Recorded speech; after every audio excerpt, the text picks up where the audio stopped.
Welcome to Pennsylvania Newsmakers, and as always, thanks for watching. Well, we think something's going on in the state capitol with the budget, with liquor privatization, with pensions. We also have a lot of reform measures to talk about. Senator Rob Teplitz joins me. Plus, it's time for our monthly business panel. We'll get to all of that following these words.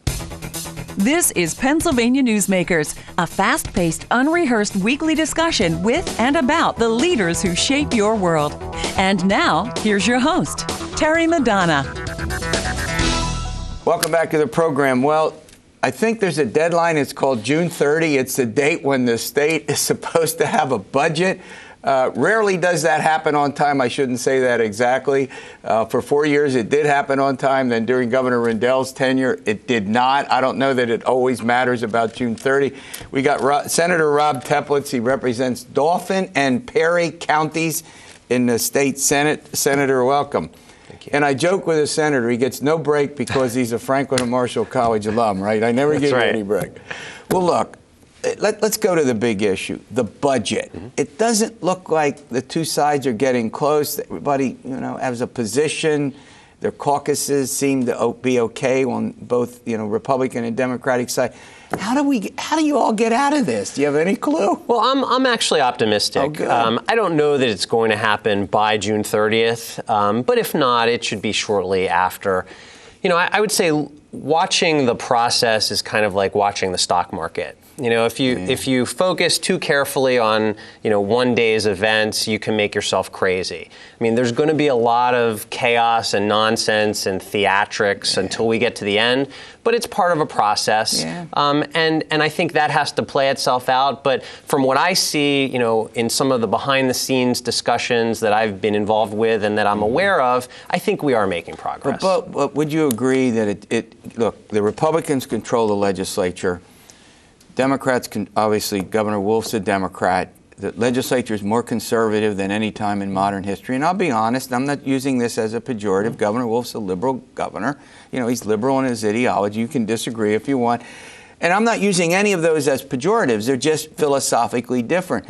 One word has to prevail here, doesn't it? Compromise, or am I wrong? No, I think you're right. And I think there is that spirit. I mean, I have felt that all year, since Governor Wolf took office, a desire for both sides to have someone to work with in order to achieve some common goals. So again, I'm encouraged. But you're optimistic. I am. But both sides have to give a little bit to get something. Sure, but everyone recognizes that. You think so? Yeah. And all the theatrics with, the ratcheting up, with the comments by some of Governor Wolf's staff and some people in the legislature. And I always thought this is sort of gamesmanship, and this is typical of theater, and as you accurately point out. So you think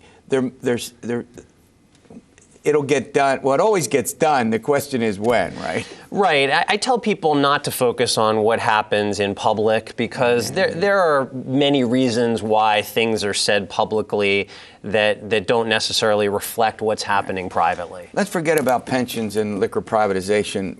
We have some guests coming on that can chat about that. I want to go to a couple other things that I know you have a deep interest in.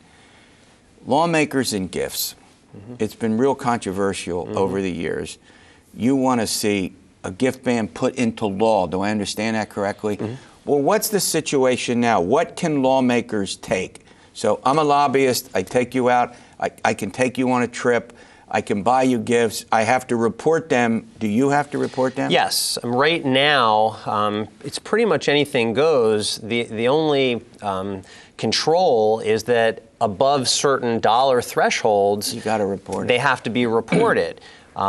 What we're trying to do is follow the governor's lead. He put in a very strict gift ban for the executive branch. Our bill that the Government Reform Caucus unveiled this week has a rule, no gifts, but there are exceptions in order to address some practical concerns and things that no one would really have a problem with. So we're pursuing that. Yeah, I remember in the past, like lawmakers would take, get trips to the Caribbean. They would get, and I don't think there's anything wrong with somebody taking, this is my own view. I've had reformers on this program who don't agree with me. What's wrong with go to lunch or go to dinner. I don't, for me, you may disagree. You can. Good, that's fine.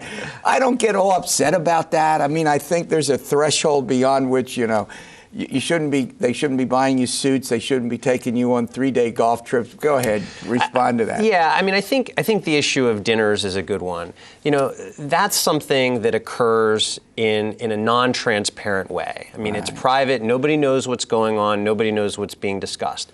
Our bill would allow the broad receptions to continue that interest groups have, where they invite every member of the General Assembly, they bring in constituencies for a certain issue, and there's a discussion. It's out in the open. Right. That's different from taking lawmakers to dinner privately.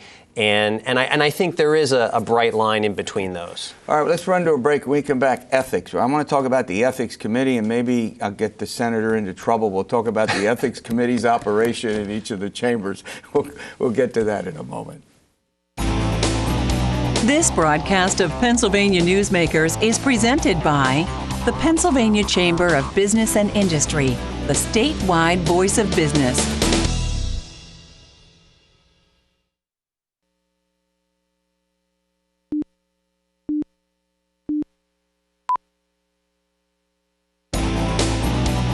This broadcast of Pennsylvania Newsmakers is brought to you by the Pennsylvania Highway Information Association, the go-to source to learn about transportation projects and issues. Please visit pahighwayinfo.org. And by the Pennsylvania Manufacturers Association. Business in Pennsylvania is our business. Welcome back with State Senator Rob Teplitz. He represents Dauphin and Perry counties in south central Pennsylvania in the state legislature. We'll get to our business roundtable in a moment. All right, Senator, we have a statewide ethics commission. They have maybe 24 employees. They have 10 vacancies now. They may be underfunded. There's an argument about that. I don't mean this in any cruel way. I don't know what they do. I don't know that they're as proactive as they should be. You're shaking your head. Do you agree? Well, I think there is a misperception that the Ethics Commission deals with everything related to ethics. I mean, their mission is actually fairly narrow to deal with conflicts of interest and to oversee the financial disclosure forms that public officials have to fill out.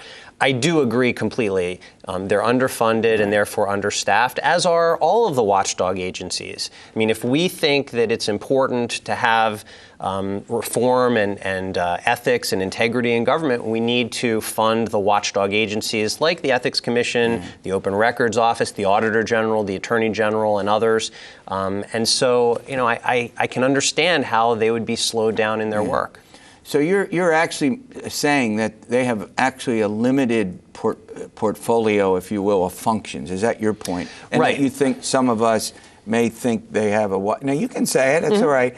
I mean, I just don't read much or hear much about them, and I follow this pretty closely. And I was just wondering if, so they don't get into actually looking at lawmakers or looking at other public officials as to whether they're, involved in public corruption, whether that's not even in their purview, right? They're not a law enforcement agency. I mean, they're there to police conflicts of interest, which are defined in the Ethics Act. I mean, this is one reason why many of us are sponsoring a bill to create more of a public integrity commission, which would have a broader role somewhere along the lines of what you're describing. Yeah, given the fact that, I can count somewhere in the neighborhood of close to 40 state officials who've been convicted of public corruption charges over the last 30, 35 years. And I'm quick to say, excuse me, I think most lawmakers work hard, they're honest, they do a good job, but there are those who don't, and there needs to be some effective way to stop these practices. That's right. Unfortunately, it's the same political process that we want to monitor that is responsible for funding those watchdogs, and so there's a tension there.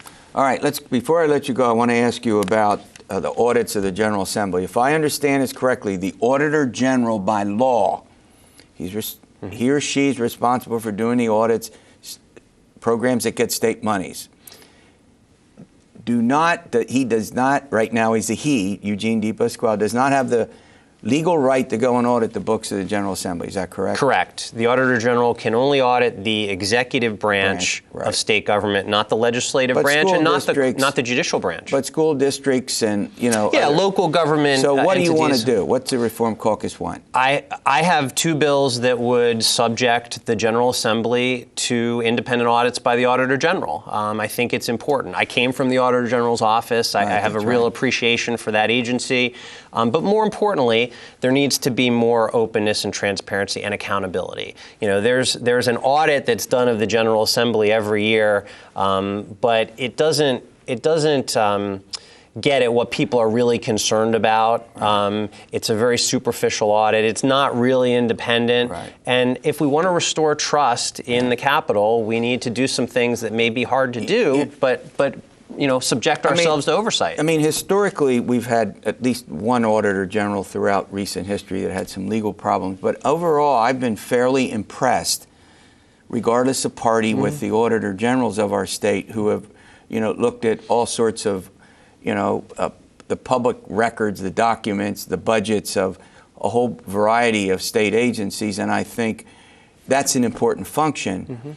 How optimistic are you? I mean, getting reform legislation through the Pennsylvania General Assembly has never been easy. You're smiling, to put it bluntly. Well, you have to get people who are willing to act against what might be their own interests. Yeah. And that's why we formed the Government Reform Caucus, to pull in like-minded people. And I think, the further along we go, the more members of the General Assembly we will have of a new generation who feel that it's important to pursue reform. Well, I want to thank you. You'll come back.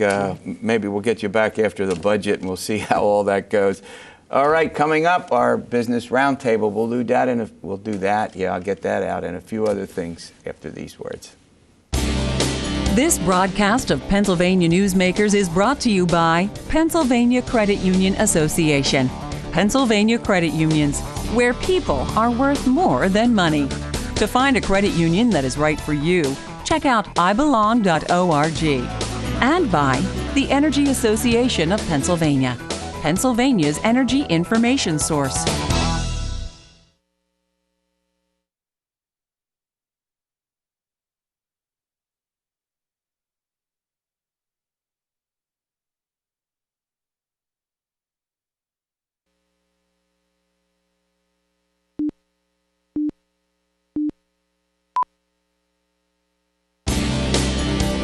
This broadcast of Pennsylvania Newsmakers is presented by the Hospital and Health System Association of Pennsylvania, working towards a healthy Pennsylvania, and by the Pennsylvania Coal Alliance, representing companies involved in America's most affordable, reliable energy source. To learn more, visit pacoalalliance.com. Welcome back to the program. Well, Gene Barr, he heads the Pennsylvania Chamber of Business and Industry, is here. The roundtable didn't quite well. We'll talk about that at another time. But Gene, you're here. Welcome as always. Good to be here. All right. As I just talked to Senator Teplitz about this. Here we are. We're pushing the deadline. I don't know. The June 30, we make a big deal of it. A week or two later, as long as services aren't disrupted. You've been through a lot of these. What's your sense about where all this goes? You follow this closely. The easy answer I give people when they say, well, how long do you think it'll go? The easy answer is anybody who tells you they know has no clue, which is absolutely correct. Right. Because the governor doesn't know, the speaker doesn't know, the president pro tem, the leaders don't know. Nobody knows because there's so many competing interests, competing issues. It's pretty certain we're not going to meet June 30th. Yeah. The big question is how late do we go? And I wouldn't be surprised if it's done third week in July. It could very well go into the fall because nobody knows. Well, here's the point that some have made, that the Republicans, if the Republicans in the legislature and Governor Wolf can't get together on a state budget, that the Republicans can pass a budget. They have the votes. Maybe they just pass the same budget that the state currently has while they're negotiating so that you don't run into this business of, workers furloughed for a short period of time, services, they have to do the essential services. We know that. Is that a possibility? I think having what you might call a dual track is certainly a possibility, that there's continuing ongoing typical negotiations with the legislature, House Republicans, Senate Republicans, House Ds, et cetera, and the administration, while at the same time, the legislature, in this case more House Rs and Senate Rs, do a dual track of passing something perhaps along the lines of last year, but I think it's going to include, they're going to try and find some more money for education, I believe. Even though we're pretty high spend already, there's a real desire, I think, to do something there. They'll try and find some money in pension reform. They'll try and find some money in liquor. They're looking at internet gaming and all those things and see if they can put something on the governor's desk. I think that's a possibility here. Yeah. Yeah, I mean, I don't think there's any doubt that, that we've got a more conservative legislature than we've had in past years. It's, took 8 years or so. We have a liberal governor, and I don't use either conservative or liberal in any pejorative way. Correct. I'm just using them as descriptive. Correct. And that doesn't make it easy as well. And the real question is, and I asked the senator this, is there, it doesn't get done unless there's compromise. I mean, it may not make anyone really happy, but compromises rarely do, right? Clearly, that's what has to happen. I mean, the Senate has drawn their line in the sand. There has to be pension reform. The House Republicans, particularly in the form of the Speaker, have said we need to change the way that we sell liquor. The governor has stated he wants a number of taxes, right, including an additional severance tax on the natural gas industry, which the Independent Fiscal Office has said equates to 17%. Right. So there's going to have to be compromise in various places without doubt. All right, let's go to another issue. It's popular with the voters, and it's property tax reform. Now, let me set the stage for this. You'll correct me if I'm wrong. The governor wants property tax relief. It's about $3.8 billion. We can get into the argument about who are the winners and losers.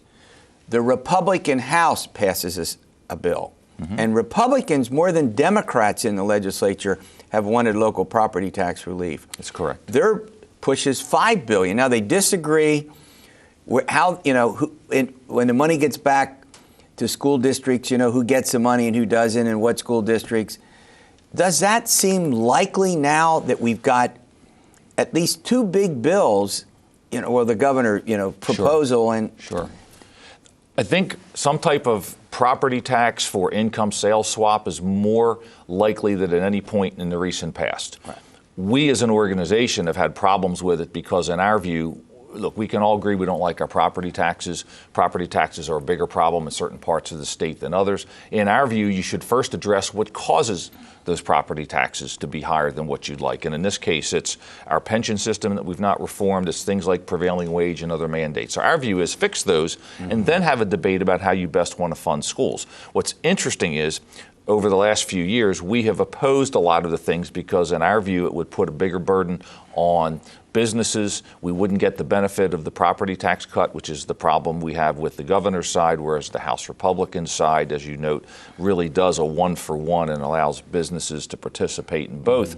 But interestingly, a lot of the government unions in the past have opposed these, and now they've done it about face, and they're now supporting what the governor wants. All right, I'm chatting with Gene Barr, heads of Pennsylvania Chamber. We got a couple other big issues I want to chat with Gene about. We'll get to those after these words. This broadcast of Pennsylvania Newsmakers is brought to you by the Pennsylvania Medical Society. Inspired physicians committed to the good health of Pennsylvanians and the advancement of the practice of medicine. And by the Pennsylvania Healthcare Association, the future of long-term care.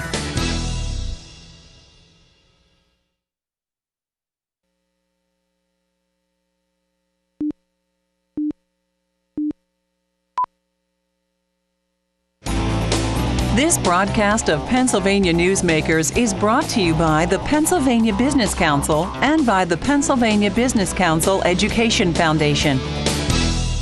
Welcome back to the program. Gene Barr, he's president and CEO of the Pennsylvania Chamber of Business and Industry. We're getting a little business update here, or getting a business point of view, maybe a better way to put it. Expansion of gaming, it's going on everywhere. We now have casinos. I noticed 1% up in revenues recently. Whoa, and that's small games of chance, as I understand it. Now they're talking about internet gaming.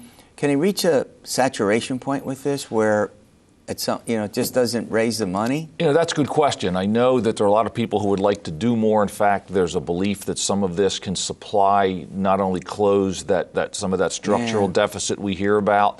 but also supply some additional money, perhaps to education. I believe there's a lot of members of the legislature who believe you close the deficit and put more money in through looking at pensions, looking at liquor, looking at internet, a couple of other things. Whether or not they've hit that already is a good question. Yeah, the saturation point, you mean? Yeah, whether or not they have or not, I don't know. Is there more money there? Perhaps. Is it enough to close that? That's a good question. Yeah. I mean, the argument I hear is, well, internet, people are doing it. They're logging on. They're gambling all other places, and if they're doing it, was the same argument, by the way, that we use for our casino industry here. Every Pennsylvania dollar is going to New Jersey. Correct, and you saw what that's done to New Jersey when Pennsylvania did it. Yeah, several casinos. Yeah. And I don't know whether the legislature is likely to pass it or not. As you accurately point out, there's huge pressure to bring in revenues, right? There is, absolutely. And without some type of general tax increase. I mean, the governor's proposed a significant one in terms of personal income tax, in terms of the sales, eliminating most exemptions. It's significant. It's a lot of money. And I don't think that the Republicans do anything close to what the governor has proposed. All right, before I let you go, I do want to talk about business taxes. There's some aspects of what the governor proposed you like. I think I know what it is. Reduce the corporate net income tax, but it's this combined reporting. Explain to our viewers what combined reporting is for business. Exactly. You're absolutely right. There's a couple things we like. We think what the governor has said about CSRS and PSRS and the fees being paid being too high makes sense. Let's take a look at that. We agree with the governor when he said that our 9.99 corporate net income tax rate, in his words, is both obscene and appalling. That comes as a surprise that you would not like that, right? No. And we need to look at that and do that responsibly. But combined reporting brings in a whole other matter. Right now, Pennsylvania is what's called a separate company reporting. If you're Terry Madonna, Inc., you report on what you make in Pennsylvania. If Terry Madonna, Inc., under the new proposal, has operations in Ohio and Indiana and 2 other states, then you report all of that in Pennsylvania, and the State Department of Revenue makes a determination what they think Terry Madonna, Inc. makes.